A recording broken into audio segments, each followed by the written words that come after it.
Nous avons tenu à aller à marche forcée pour redonner confiance aux Maliens, pour rétablir la confiance entre les partenaires du Mali et le gouvernement. Beaucoup de gens étaient sceptiques au début en disant que ce n'est pas possible en 6 semaines parce que rarement dans l'histoire du Mali un gouvernement a fait ça, l'histoire récente en tout cas.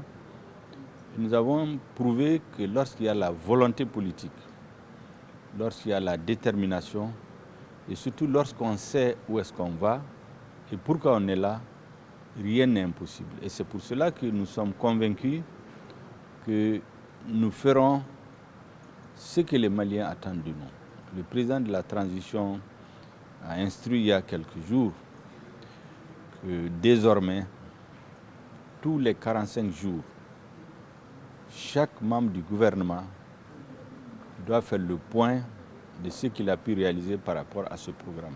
Est-ce qu'on peut connaître les grandes lignes de ce plan d'action qui va être présenté devant le CNT? Les grandes lignes sont écrites à partir du premier discours que le président de la transition a adressé au gouvernement.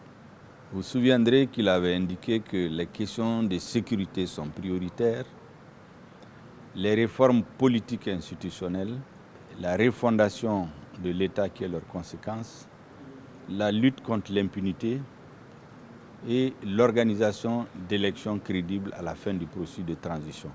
Voici les grandes lignes autour desquelles le programme est bâti. Maintenant, la structuration et les détails réservés au CNT.